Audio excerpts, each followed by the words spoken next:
গাপ্পি নিয়ে কাজ করছে আর ড্রপসি রোগ সম্পর্কে জানে না এমন ব্রিডার খুব কমই আছে, তাই না? তাই যারা প্রথম দিকে নতুন অ্যাকুয়ারিজ বা নতুন ব্রিডার গাপ্পি নিয়ে কাজ করে তারা এই প্রবলেমটা বেশি ফেস করে থাকে। তাই আজকে আমরা বলবো বা আপনাদের সাথে শেয়ার করব ড্রপসি রোগের লক্ষণ এবং এই ড্রপসি রোগের কারণগুলো নিয়ে। তাই ভিডিও শুরু থেকে শেষ পর্যন্ত থাকুন আর অবশ্যই আমাদের চ্যানেল সাবস্ক্রাইব করতে ভুলবেন না।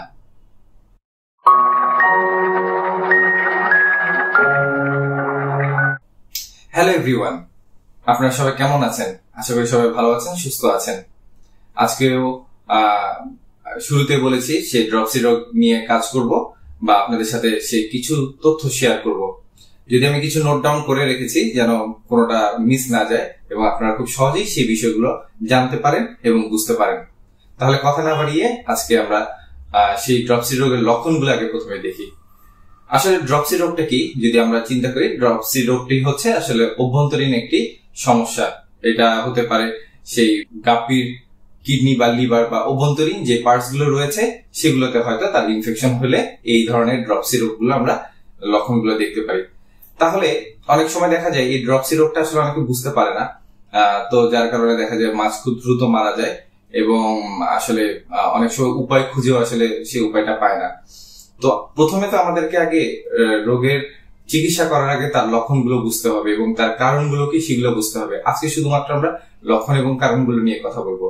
তাহলে লক্ষণগুলো হচ্ছে, একটু যদি আপনারা চান নোট ডাউন করেও রাখতে পারেন অথবা যদি মনে নাও থাকে আমাদের ভিডিওটা বারবার দেখতে পারেন। তো মূল লক্ষণগুলো আমরা শেয়ার করছি। আসলে আপনারা দেখবেন একটি গাপ্পি যখন ড্রপসি হয় তখন তার পেট ফুলে যায়, অস্বাভাবিকভাবে পেট ফুলে যায়। মানে সাধারণত গাপ্পির একটু পেট ফুলাই থাকে, বিশেষ করে ফিমেলটার একটু পেট ফুলা থাকে, কিন্তু যখন ড্রপসি হয় তার অতিরিক্ত বেশি ফুলা থাকে।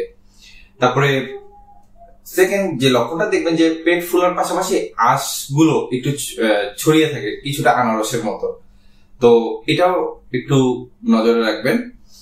এবং অনেক সময় চোখ ফুলে যায় বা চোখ বেরিয়ে আসে, এরকম একটা প্রভাব দেখা যায়, এটাও একটা লক্ষণের মধ্যে অন্যতম।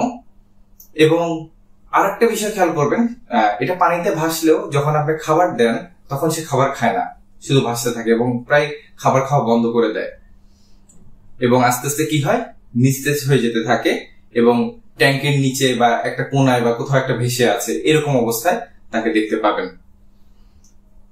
তারপরে অনেক সময় দেখা যায় শরীরে লাল দাগ বা ছোট ছোট ক্ষতও দেখা দিতে পারে। তাই সেই লাল দাগ বা ছোট ক্ষত দেখলেও বুঝতে পারবেন যে সে ইনফেক্টেড হয়েছে। তারপরে সাঁতার কাটার ক্ষেত্রে দেখবেন যে যখন অতিরিক্ত ফুলে যায় সে আসলে সাঁতার কাটতে পারে না, দেখা যায় অনেক সময় ফিল্টারেশন চলতে থাকে, তখন সে দেখবেন যে অস্বাভাবিক ভাবে সাঁতার কাটতে থাকে। তাই এগুলো হচ্ছে ছোটখাটো আমাদের মানে আমরা ধরে নিতে পারি লক্ষণ। আসলে ড্রপসি রোগের মূল লক্ষণগুলো এইগুলো। হ্যাঁ, তাহলে এবার আমরা কথা বলি সেই কারণগুলো নিয়ে। ড্রপসি রোগের কারণ। ড্রপসি রোগের কারণ আমি শুরুতেই বলেছি যে এটা আসলে এই রোগটা দেখা যায় তখনই যখন তার ইন্টারনাল ইনফেকশন গুলো হয়, ইন্টারনাল পার্টস গুলোতে, যেমন আমাদেরও লিভার কিডনি রয়েছে না, বিভিন্ন ইনফেকশন হলে তখন এই ধরনের তার পেট ফুলে যাওয়া, এগুলো বিভিন্ন বিষয়ের লক্ষণগুলো আগে বলেছি। তাই এর প্রধান কারণ হচ্ছে ব্যাকটেরিয়ার সংক্রমণ যখন করে, আপনি এই ফুলে উঠাটাই হলো ব্যাকটেরিয়া সংক্রমণ করা। এবং সবচেয়ে গুরুত্বপূর্ণ বিষয় হচ্ছে পানির মান যখন খারাপ হয়ে যায়। পানির মান যখন খারাপ হয়, অ্যামোনিয়া বেড়ে যায় বা নাইট্রেট এগুলো যখন বেড়ে যায় তখন আসলে মাছ এর মানে সেই বিভিন্ন ধরনের ইনফেকশন তৈরি হয় এবং ব্যাকটেরিয়া তৈরি হয়, মানে অতিরিক্ত হওয়াতে, এবং তাদের ইনফেকশন গুলা তখনই দেখা যায়। তারপরে অনেকে অতিরিক্ত খাবার দিয়ে ফেলে, সেই ট্যাঙ্ক নোংরা করে ফেলে, তো অতিরিক্ত খাবারও কিন্তু এটার একটা মূল কারণ হতে পারে। হ্যাঁ, তাই তারপর অনেক সময় দেখা যায় নোংরা খাবার দেয়, তো এগুলো কিছু বিষয় থাকতে পারে। হঠাৎ তাপমাত্রার পরিবর্তন, দেখা গেছে যে এখন গরমকাল চলছে, তাই কিছুদিন পর আবার শীত আসবে, তাই তাপমাত্রার পরিবর্তন হবে, সেই সময়ও মাছ বিভিন্ন স্ট্রেস বা তাপমাত্রার পরিবর্তনের কারণে তার এরকম হতে পারে। তারপরে হচ্ছে অভ্যন্তরীণ পরজীবী, যেটা হলো ব্যাকটেরিয়া, যেমন অ্যারোমোনাস নামে এক ধরনের ব্যাকটেরিয়া আছে।